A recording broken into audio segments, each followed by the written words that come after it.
Hello everybody, how are you doing today? Today we are going to talk about basic steps in making a sales call. Now I'm going to keep it very short, though sales is a very big topic. We're going to talk about if you were to visit your client for orders. Now if you were visiting your client for orders, what would be the basic steps in making a sales call? Can you guess some? Well, let me tell you a few basic principles that we need to follow when we visit our clients for orders. Well, a half a minute planning always helps to understand your customer, your client better. And now, depending on the sales that you're making, you may be from a different industry, a retail industry. You would be a salesman for stationery, you would be a salesman for SIM cards. But very important is the planning stage, which you should spend some time with. This would consider the previous visits, how many visits a week, how many visits a month, and the sales that has been made, whether he deferred the sales to the next week, or he is currently not doing so well for him to place orders. The needs of the customer is the current need of the customer suited to the business environment? Let's look at today's situation. We are under lockdown, but so what do the people want more, and what according to the needs of the people would your customer pick from you? So the needs of the customer will also vary depending on the situation. Well, what gains the attention of the customer? His likes and dislikes. Now pay attention to this. You may be having tons and tons of products to sell, but listen, there are always a few items or SKUs or merchandise that your customer would like to pick from you. He may not buy his entire shop from you. He has several suppliers, and mind you, he has some preferences over brands. So don't piss him off with some brands that he really doesn't like. Be a smart salesman and always help him with the products that he really likes. That's what I mean is likes and dislikes. The category is a set of SKUs or merchandise that is given a common name. For example, in retail we have staples, which has got rice, wheat, flour, sugar, and FMCGs, fast moving consumer goods, which would have home care, personal care, and then many such SKUs. They come under FMCG, and uh, the category word comes based on the offerings that you and your company have for your customer. So there are a lot of categories that a storekeeper keeps, and yours would be, a few SKUs from some categories. So at the same time, you need to keep a check on which category do you sell the most and which category benefits you. Now here I'm going to take a little time in my next slides to tell you that most of the organizations who are into wholesale business, they also have something called as a private label. We will talk in detail about the private label when we reach that point.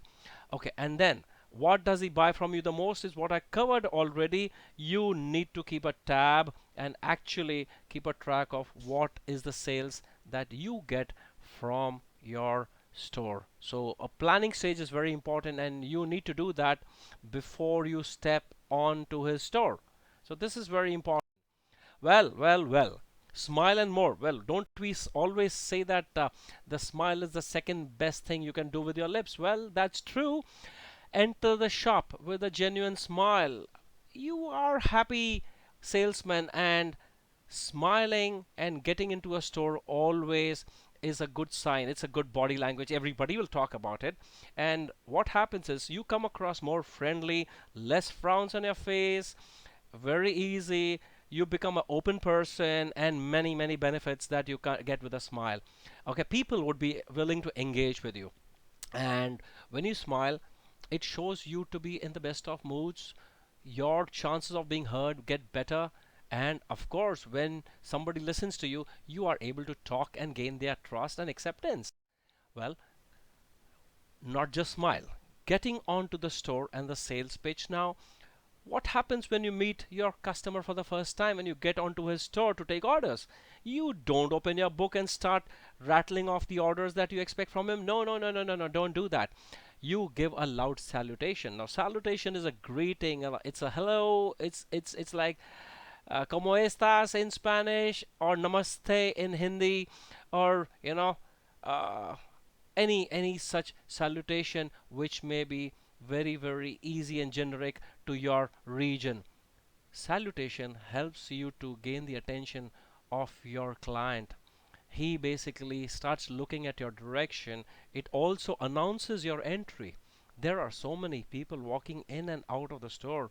The minute you take his name, hi, Mr. Smith, hello, Mr. Wells, how are you doing today? And your salutation will basically an icebreaker for you to enter the store. As you enter, you have a loud salutation, helps your customer to look at you and get his attention. Now pay attention. I am only talking about salutation right now.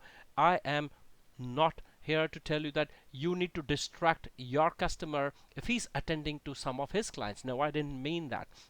I meant that you just announce your arrival, and after which, when you have a situation where you can connect with him one on one, you build a story. A story is a small talk about weather or some sporting event or something new in the city and city news. Okay, now these are basically called rapport building. Now, greeting the customer, hello, Mr. Smith, how are you doing? Did you read the news today? It would actually help him to connect with you. Rapport building always ensures that you as an individual is not here only to dump the good, but also you are interested in the well-being of your client. And that's very important to do that. You know why? Because sales is all about relationship building, and rapport is the first step in relationship building.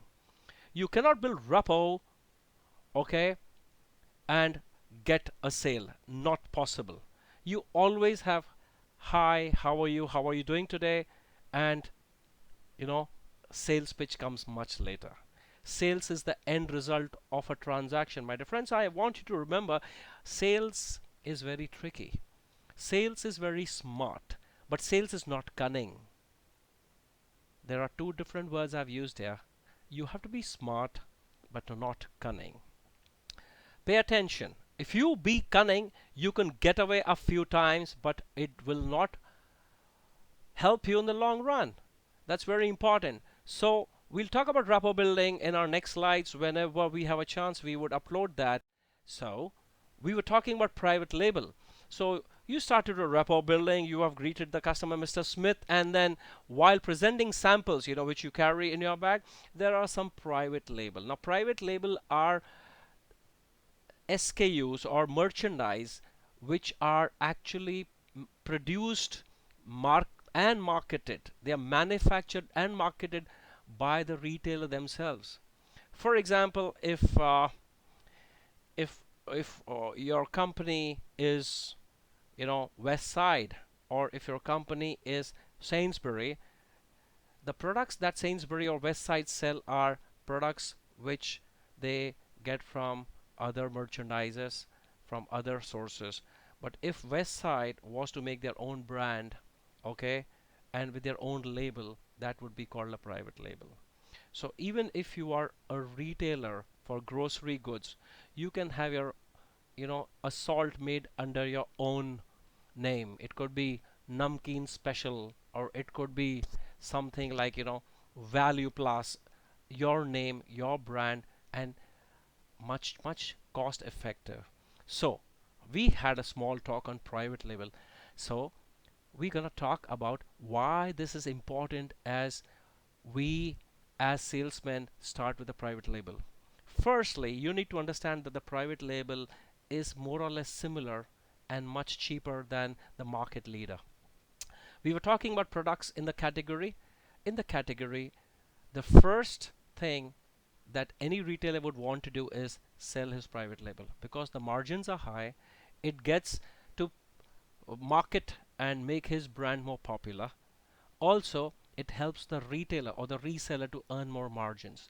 So the way you could do it is, for holding the sample private label in your left hand, so that the right hand can be used for salutation or or demonstration. So now this is again very specific to an individual, how he presents. So we did learn about private label. We're gonna talk more about private label as we move along. Then what happens when you have started selling? quickly. You need to do a lighthouse gaze. Now, this is a term used by most of the trainers when they want to look at their audience. When you do a lighthouse gaze, you're actually scanning what is the merchandise that your store, your client has in a store, so that you can start picking up ideas for you to sell your goods. You may be interested in knowing what sells well, how you can benefit from replacing the other suppliers which he's catering to. Pay attention to this. You need to do a stock check. You are not a courier boy. You are not a dummy salesperson. Mind you, remember that. You have to scan the goods so that you can pitch in. You can always pitch in, and you need to look at the stocks which are displayed on the shelf. It gives you an idea about the stocks that need replenishment and something that you could always add. It could be an extra space that your client has added to his store. Fill in with your goods, give him an idea or two, and I'm sure it would work. Then we have a concept called shelf help. Now, this is a very old concept. Every retailer uses it. Shelf is where the products are kept, where the merchandising is kept. You might want to just dust your shelf, the area which has your stock, so that your customer feels a little grateful about what you're doing, and facing them up, bringing it to the front so that it catches the attention of the customers. Now, these are small things. While you're in the store, you act a little busy, you do this shelf help, and basically it helps to gain trust. Basically, it helps you to create interest in your customer. And shelf help also will help you to identify the shelf life of the products that your client, your customer has in a store. And you need to ask him to push the same in case it's nearing expiry. So these are some of the advantages of shelf help which you can be a part of. Then, very important, now comes the business perspective. How do you make a sales call? When you're taking orders, what kind of language do you use? How would you influence? The word is influence, and you could use a little bit of persuasion. Now, let me tell you that there are a lot of influencing techniques and they are used in negotiation skills. But here we are talking about sales. We are talking about convincing a customer to buy because you have the key to all the products. When I mean the key, you are aware of the supply and demand situation. You are aware of the way these SKUs or goods or merchandise are being sold. Imagine in the situation today, hand sanitizers are in short supply. You create an awareness, you create an influence, you persuade your customer to place orders for a large quantity of hand suppliers because they go off the shelf in a jiffy. So rather than ask him, should I take an order of 12 pieces or 24 pieces, check your diary, look at the number of SKUs or items that he has placed last week, and make an offer when you want to actually boost up your sales by looking at the second statement. Should I take an order for 12 or 24 pieces when actually your customer may be buying 6? So it is not a very good idea to say that, do you need 6 pieces? Do you want to repeat last week's order? How much do you need? Now those are close-ended questions. Okay. Similarly, you actually pump up the question a little bit, boost your sales, be a little influencing and persuade your client to give you a larger order. Convince him of the demand and supply situation. Convince him of the benefit he gets by selling and by stocking your goods. Again, what I said, selling is to be done very smartly and not cunningly. And what happens is, again, a trial close. Now, this is very important. Now, assuming that you are done for the day, there is always a reason why you would want to push additional goods. You being a salesman, you would be catering to your targets which you have to close for the day. So You need to meet your targets and get closer to your daily targets, isn't it?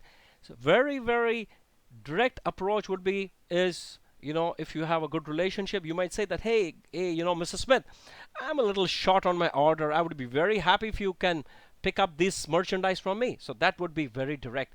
And indirect approach would be, when you start showcasing your client with promotion offers and other benefits so that he may get influenced and you could, do your trial close. Very important, after you have taken the orders and you have closed the sale, remember, all the sales has to be closed. It's always a part of the sales pitch. You need to inform the delivery schedule. Pay attention, friends. Depending on the situation, depending on your location, depending on the experience that you have had with the supplier, with the logistics, you could promise your customer the time delivery date, hours, and accordingly promise the same. Now, we will very important to understand that, be very realistic about it, and don't give a fictitious time frame so that it may mislead the client. Now, pay attention to this, and based on the loads that you have in the past, you may want to recheck and inform the customer. So, before you leave the store, what you need to do, as simple as that, you summarize the order. Helps you to make sure that the articles that the customer has purchased has been noted. It also gives you a confidence. It gives you the professional touch. It helps the client to have more faith in you when you summarize the order. It is very, very important. Even though you are having a face-to-face discussion, you would want him to run the order. Make sure that he follows his eyes over the orders that you have written. Use a pen to, you know, follow his eye movement so that he is also confident about what you have written. And finally, when we come to the end of a sales call, which means the sale call has been closed, we should not forget to thank the customer. Basically, we are setting the stage for the next meeting. It helps the client to mentally prepare himself for the next schedule or the next visit. Depending on how often you visit your client, it could be twice a week or every Friday or Saturday, depending on the schedule. Pay attention. It's very important to know that you may have a holiday coming on your next visit. This would help you to mentally prepare your customer to an alternative date. It also helps the customer to understand that how quick you are and how planned you are for the next visit. This, my friends, ends the basic steps to make a sales call when you are visiting the store, and I would be coming up with many such videos. Thank you so much.